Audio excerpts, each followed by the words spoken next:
Video like जरूर कर लीजिए और ऐसे वीडियो लगातार फ्री में पाने के लिए चैनल को तुरंत सब्सक्राइब कर लीजिए और बेल आइकन को जरूर टैप कर लीजिए ताकि आगे भी सारे वीडियो आपको मिलते रहे। यूट्यूब में फॉलो करते हैं तो प्लीज ये वाला फ्री टेलीग्राम चैनल जरूर ज्वाइन कर लीजिएगा। सारे नोटिफिकेशन सारे अपडेट यहीं पे आते हैं, ध्यान रखिए। आ जाते हैं साइंस टेक वाले सेक्शन पे। तो साइंस टेक सेक्शन में कई सारे इनोवेशंस के बारे में बात होती है जो एग्जाम में पूछे जा सकते हैं, जैसे world first electric flying passenger ship, ये डेवलप की है स्वीडन की कैंडेला P12 नामक एक कंपनी ने।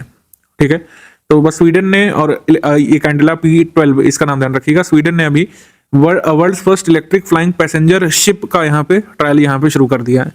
इसके बाद भारत का प्रथम डिजिटल एस्क्रो प्राधिकरण यानी फर्स्ट डिजिटल एस्क्रो जो है अप्रूव किया गया है international financial services centre authority के द्वारा, यानी IFSC के द्वारा। इसका नाम है एस्क्रोपे। विश्व का पहला AI सुरक्षा संस्थान, ब्रिटेन के इस समय के प्रधानमंत्री ऋषि सुनाक ने कहा है कि 26 अक्टूबर 2023 को ब्रिटेन में विश्व के पहले AI सुरक्षा संस्थान को खोला जाएगा।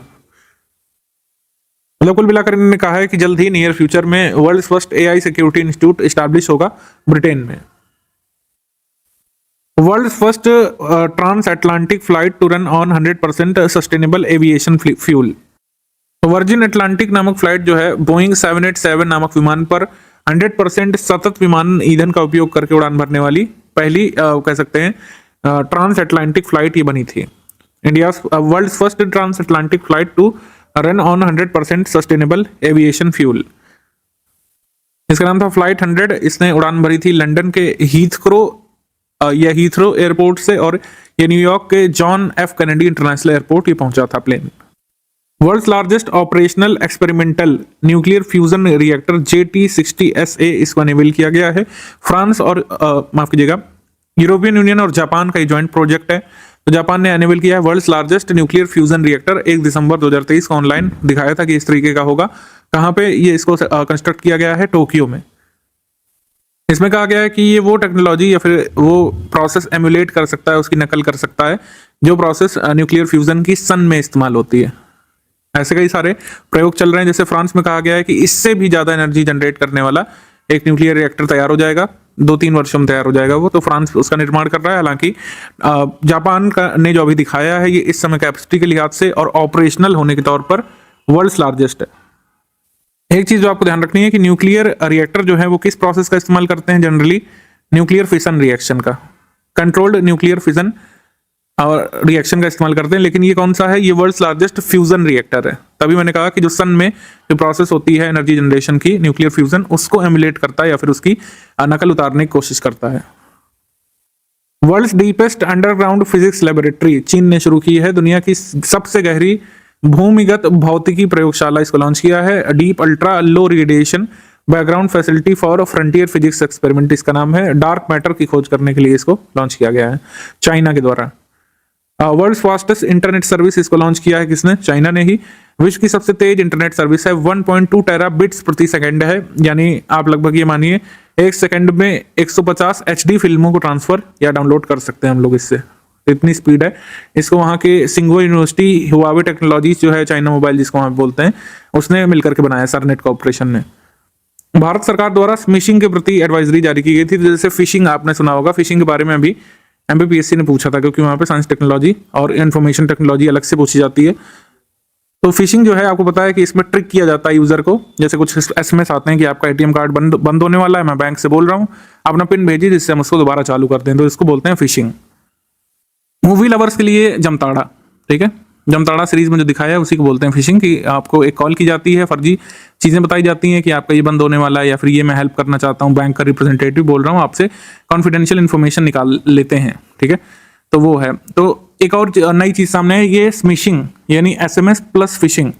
स्मिशिंग का मतलब क्या होता है कि टेक्स्ट मैसेजेस जो है एक्सेस करना चाहते हैं लोगों के, जिससे लोगों को मालवेयर डाउनलोड करने के लिए प्रेरित कर सकें या फिर उनका सेंसिटिव डेटा निकलवाया जा सके।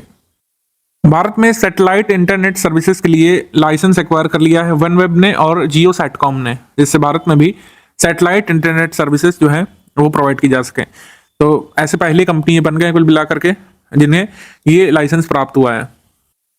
विश्व के पहले चौथी पीढ़ी के परमाणु रिएक्टर को यहाँ पे दिखाया गया है। World first 4th generation nuclear reactor को अनेबल किया किसने? चाइना ने।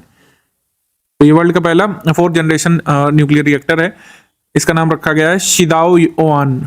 शिदाओआन परमाणु ऊर्जा संयंत्र है और चीन के पूर्वी शेडोंग प्रोविंस में स्थित है। India fastest solar electric boat Barracuda को लॉन्च किया गया है यहाँ पे।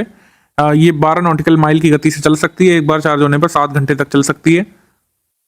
बराकुडा बोट को जो है सौर शक्ति नाम भी दिया गया है।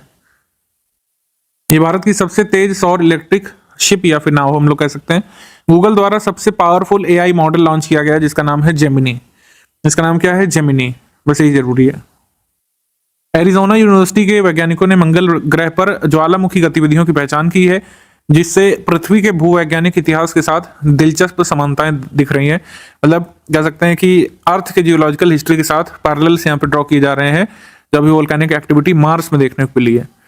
तो मार्शियन प्लेन जो है, यानी मार्स की जो सतह है एलिजाबेथ प्लेनिशिया, वहां पर जो है देखा गया वोल्केनिक एक्टिविटी जो 120 मिलियन ईयर के पहले हुई होगी, उसका खोज यहाँ पे की है एरिजोना यूनिवर्सिटी के वैज्ञानिकों ने। तो काफी एक इंपॉर्टेंट कह सकते हैं मार्स के बारे में हमको जानकारी मिली है। WHO ने नोमा नामक एक डिसीज को NTD घोषित कर दिया है, यानी कि नेग्लेक्टेड ट्रॉपिकल डिसीजेस। इसके केसेस देखने को मिल रहे हैं सब सहारन अफ्रीका में, सर्वाधिक केसेस अफ्रीका में है, लेकिन अमेरिका और एशिया में भी कुछ केसेस यहाँ पे देखे गए हैं। इसमें क्या होता है कि मुंह के जो हिस्से हैं, मतलब मुंह के नरम और कठोर ऊतक हैं, उसको प्रभावित करता है। कई सारे अजीब सी संरचनाएं मुख पर बन जाती हैं इसमें। ईरान ने अभी अनाउंस किया था कि उन्होंने अपने सलमान नामक रॉकेट से अंतरिक्ष में जानवरों को एक स्पेस कैप्सूल में भेजा है, ठीक है। और किस जानवर को भेजा हालांकि उन्होंने बताया नहीं। तो ईरान ने घोषणा की थी कि उन्होंने स्पेस में एनिमल्स को भेजा, जिससे आगे के ह्यूमन मिशंस के बारे में कह सकते हैं मंत्रणा की जा सके, अन्वेषण किया जा सके। तो ईरान का नाम ध्यान रखिएगा। इन्होंने अनाउंस किया था कि इन्होंने कुछ एनिमल्स को अपने स्पेस कैप्सूल में सलमान नामक रॉकेट से भेजा है। सलमान। इसके बाद world's first autonomous passenger flying taxi, इसको अप्रूवल मिल गया है चाइना से। तो विश्व की प्रथम स्वचालित फ्लाइंग पैसेंजर टैक्सी को चाइना ने फर्दर टेस्ट के लिए मंजूर कर दिया है। चाइना की इहांग नामक कंपनी है, वो इसको बना रही है।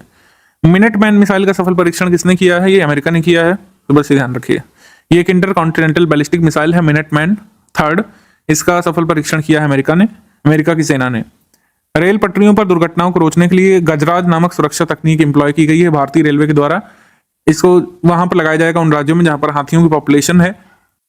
इसमें कुल मिलाकर गजराज सॉफ्टवेयर में ऑप्टिकल फाइबर केबल लाइन पे बिछाए जाएंगे, जिसमें सेंसर लगे होंगे। तो हाथी जहां पर ट्रैक से निकलते हैं तो वहां पे वाइब्रेशन हो जाएगा और अलार्म बज जाएगा, और जो कह सकते हैं लोको पायलट है सचेत हो जाएगा कि हाँ यहाँ से हाथी गुजर रहे हैं या हाथियों का जत्था गुजर रहा है, अब ट्रेन को स्लो कर दिया जाए। ऐसा कुछ अलार्म सिस्टम लगा